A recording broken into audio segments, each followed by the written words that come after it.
안녕하세요. 오늘은 성경 사무엘하 18장을 중심으로 압살롬에 관한 얘기를 하려고 합니다. 예수께서 자랑하지 마라 이런 말씀하셨는데 그것은 이웃에게 좋은 일 하고 나서 자랑하면 그 상을 이미 다 받은 것이다 이렇게 말씀하셨습니다. 자랑이라는 것은 좀 확대해서 보면 굉장히 위험한 것이라 이렇게 볼 수가 있겠습니다. 다윗 왕의 시대로 돌아가 보면 다윗은 여러 왕자들, 자식들이 있었는데 아마 그 중에 인물이 가장 훌륭했던 그런 압살롬을 자랑스럽게 생각했을 것 같아요. 인물하면 우리 아들 압살롬이 최고지 이렇게 말하지 않았을까. 물론 자기가 어릴 때 사무엘 선지자를 통해서 형제들 중에 인물은 그렇게 뛰어나지 못하지만 마음 중심을 보고 기름 부음을 받은 사람임에도 불구하고 사람인지라 아무래도 외모를 자꾸 보게 마련이죠. 그랬는데 이제 결국 그 다윗이 일생을 살아가며 가장 어려움을 겪은 것은 가장 잘난 아들 압살롬 때문입니다. 사람들이 자꾸 여러 왕자 중에 이제 아버지가 늙고 다음에 왕이 된다면 당신밖에 더 있겠냐 이러면서 부추기게 되고 자기 자신도 우쭐해지고 이렇게 하다 보니까 이성을 잃고 아버지를 죽이고 자기가 왕이 되겠다는 반란을 일으키게 되는 것이죠. 율법에 보면 그 왕이나 선지자나 제사장은 하나님이 선택하고 기름 부어야 되는 것이지 자기가 되고 싶다고 되는 건 아니죠. 그렇게 될 수도 있으나 이제 오래 못 가죠. 그것은 하나님 인정하지 않기 때문에 결국 이제 비참한 최후를 맞이하게 됩니다. 그 다윗에게 자랑스러웠던 아들이 이제 사실은 가장 위험했죠. 그래서 우리도 우리 아들 또 우리 딸 우리 손자는 괜찮겠지 이렇게 생각하지 말고 정말 자기 자식들 중에 손주들 중에 뛰어난 인물이 있다 그러면 다른 아이들보다 몇 값을 더 기도해야 됩니다.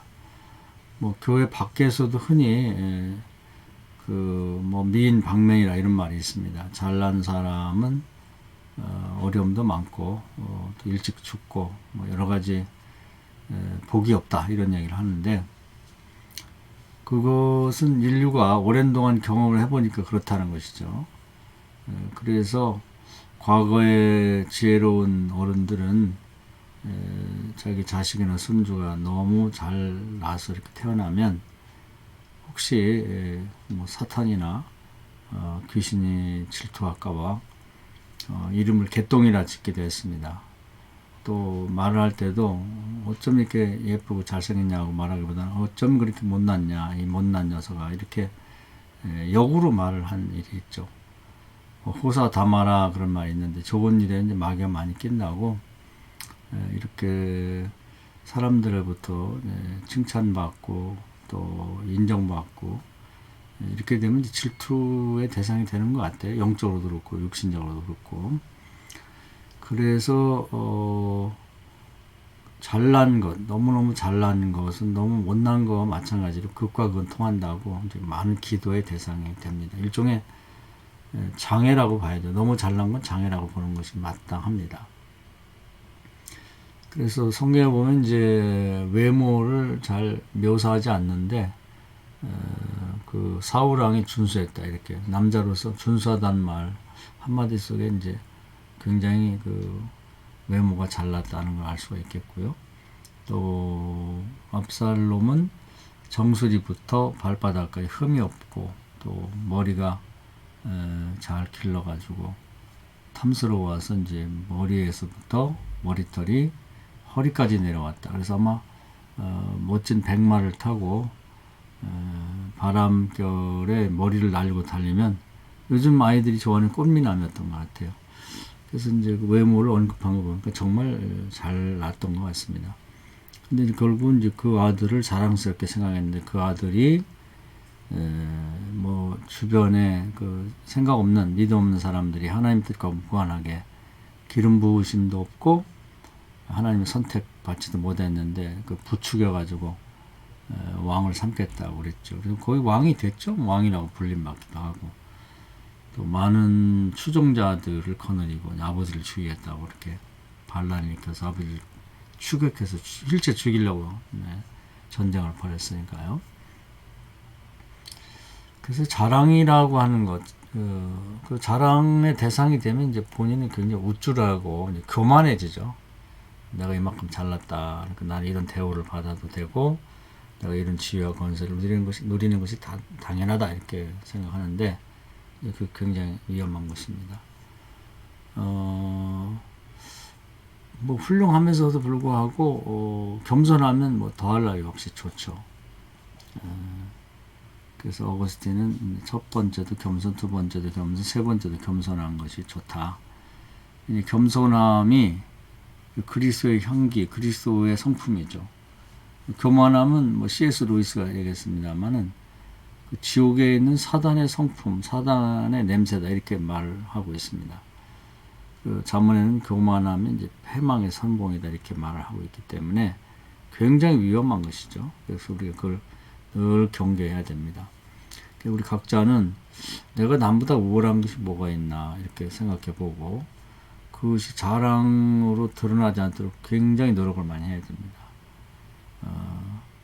그래서 이제 예를 들면 뭐 성공한 사람이 있다 그럴 때 그 베드로전서에 보면 답변을 미리 준비하라 이렇게 되어 있습니다. 소망에 관한 이유, 성공에 관한 이유를 물을 때 제가 성공한 것은 저는 보잘것없었지만 하나님의 은혜로 이렇게 해서 제가 이제 성공을 거둔 거지 저로서는 도저히 할 수 없는 일이었습니다. 이렇게 미리 누군가 인터뷰할 거라고 예상하고 준비하는 무슨 금메달리스트라든지 또 무슨 뭐 연예계 같은 데서 상을 받는다든지 할 때 내가 만약에 상을 받는다면 어떻게 말할까 하는 걸 미리 생각해 두듯이 그렇게 해두는 게 굉장히 좋다는 것이죠. 뭐 자녀가 잘 됐을 때도 사실은 하나님 은혜가 한 90% 이상은 작용했다고 봐야죠. 그랬을 때 다른 사람들이 어쩜 그런 자녀를 듣고 너무 좋겠다고 그랬을 때 아유 하나님 은혜죠 이러면서 이제 그 미리 답변을 준비하지 않으면 사람은 이상하게 자기 자랑을 자꾸 하려고 하게 마련이에요. 그래서 그 아이가 원래 태생부터 뭐 머리가 좋았고 또 그 걔 아버지나 뭐 엄마가 뭐 어릴 때 뭐 천재였고 또 제가 머리가 좋았잖아요. 뭐 이러면서 이제 그 하나님의 공로는 완전히 이제 한쪽으로 밀어놓고 다 자기가 잘해서 된 것처럼 자기 집안의 공로인 것처럼 이렇게 왜곡해서 말하고 하나님 영광을 가로채는 경우가 많습니다. 이 점을 굉장히 주의해야 되는 거죠. 다윗도 자랑스러웠던 아들로부터 이렇게 배신과 또 공격을 당하면서 아마 많은 생각을 했을 거예요. 그리고 또 자기가 자랑스럽게 생각하던 신하들이 있습니다. 대표적으로 아이도벨 같은 책사 이런 사람부터 배신을 당하고 자기가 신임하던 장군들로부터 배신을 당하고 이러면서 자랑스럽게 생각하는 것이 결국 가장 위험한 것이라는 것을 깨달았을 것입니다.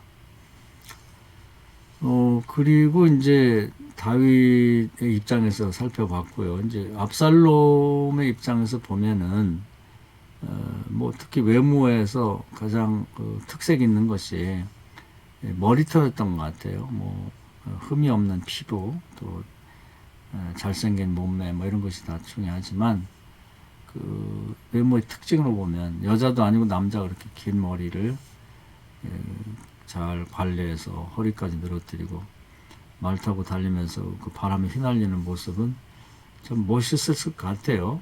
지금 봐도.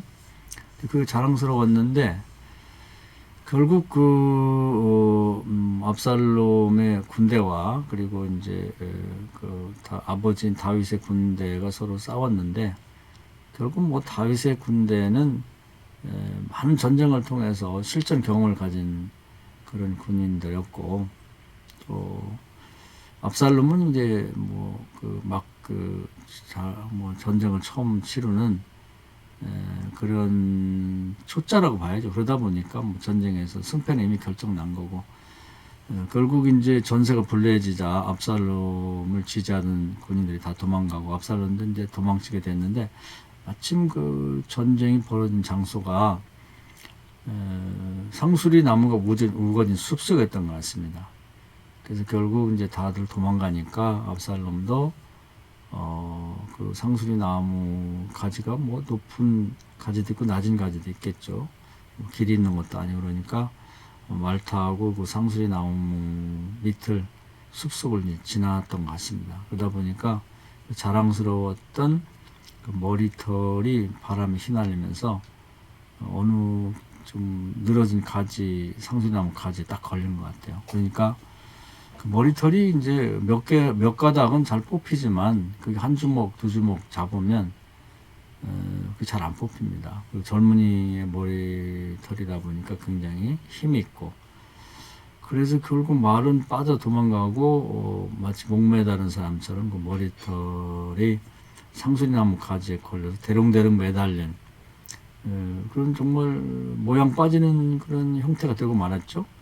그래서 그 결국 다윗의 군인들이 우연히 그 모습을 보고 그 요압 장군에게 보고합니다. 그랬더니 요압 장군이 이 녀석들하고 봤으면 그걸 죽여버리고 와야지 왜 나한테 보고하느냐, 죽였으면 내가 상을 줬을 거다 이런 말을 하죠. 그러니까 그들은 다윗 왕이 했던 말을 기억하고 있죠. 그 왕께서 내 아들 압살롬을 죽이지 말고 살려서 데려와라 이렇게 말씀했는데, 죽이는 건 옳지 않습니다 이렇게 말했더니 그 요압 장군이 이제 창 3개를 갖고 가서 대롱대롱 매달려 있는 뭐 자기 조카뻘 되죠. 그런 이제 압살롬을 그 심장을 창으로 찔러가지고 죽이죠. 근데 아직 살아있는데 머리털을 칼로 자르겠죠. 그래서 땅에 떨어지는 것을 같이 갔던 그 요압 장군의 부하들이 쳐서 죽입니다. 그래서 비참한 죽음을 맞이하게 되는데, 결국은 가장 자랑했던 그 머리털이 죽음의 결정적 원인이 됐다는 거죠. 그래서 이것은 사실이기도 하지만 또 상징이기도 합니다. 결국 뭐 여러 가지 장점을 갖고 있고 자랑거리를 갖고 있는 사람, 남보다 우월한 걸 가지고 있는 사람은 나중에 알고 보니 그것이 죽음의 원인이 되고 실패의 원인이 되기도 하는 것입니다. 그래서 우리는 뭐 자랑거리가 있다는 건 굉장히 좋은 것이죠. 근데 그 자랑거리가 내 교만의 원인이 되고 그것을 근거로 해서 하나님의 뜻을 어기고 뭔가를 취하려고 할 때는 그것이 이제 멸망의 원인이 되기도 하고 죽음의 원인이 된다 하는 것이죠. 그래서 자랑거리가 있는 사람은 그걸 자랑으로 생각할 것이 아니라 자랑거리이면서 한편에서는 굉장히 조심해야 될 그 위험한 내 속에 있는 그런 어떤 폭탄이라고 생각하는 것이 좋을 것 같아요. 그래서 난 이걸 어떻게 관리할 것인가, 하나님 앞에 죄를 짓지 않고 이것 때문에 다른 사람들의 질투의 대상이 되지 않고 이것을 잘 활용해서 나도 유익하고 다른 사람도 유익하고 하나님께 영광을 돌릴 것인가, 이걸 심각하게 고민해 봐야 된다는 거예요. 세상은 아무 생각 없기 때문에 자기 PR의 시대다 이래가지고 계속해서 자기가 남보다 우월한 걸 드러내고 자랑하고 과시하고 그렇게 하는데, 그것은 사단이 가리키는 거지 성경이 가리키는 건 아닙니다. 요즘에 보면은 이제 특히 뭐 내리사랑이라고 그 할아버지 할머니들이 손주들을 핸드폰에다 사진을 담아다니면서 이제 다른 사람들이 별로 관심도 없는데 그 턱 밑에 들이대고 이제 한번 보라 자랑하는데, 하도 듣기 싫으니까 뭐 손주 자랑하려면 10,000원 벌금 내라 이런 말이 있는데, 요즘은 올랐더라고요. 뭐 30,000원 내고 자랑하라 이런 말이 있는데, 그 말을 농담으로 받아들이면 안 되고 정말 손주가 귀하고 자식들이 사랑스럽다 하면 또 여러 가지 장점을 갖고 태어났다 그러면 오히려 그걸 감추고 어떻게 이것을 그 자랑을 자랑으로 삼지 않고 하나님 영광을 드러내는 그 그런 수단으로 삼을 건가를 한번 심각하게 고민해 봐야 될 것 같습니다. 그렇지 않으면 다윗처럼, 다윗도 보통 사람은 아니죠. 그런데 자기가 가장 자랑스럽게 생각했던 아들로부터 죽임을 당할 뻔했고, 또 그 아들은 비참하게 죽임을 당했고요. 또 압살롬 입장에서는 자기 개인이 가진 것 중 가장 큰 장점이었던 늘 자랑거리, 과시했던 그 머리털이 자기를 결정적으로 죽게 만드는 원인이 됐다는 걸 생각해 보면, 자랑이 굉장히 좋은 것이지만 잘못 다루면 위험한 것이구나. 그런 우리가 어떤 경각심을 가져야 되지 않을까 하는 생각이 듭니다. 이 말씀 신앙에 도움되기를 바랍니다. 감사합니다.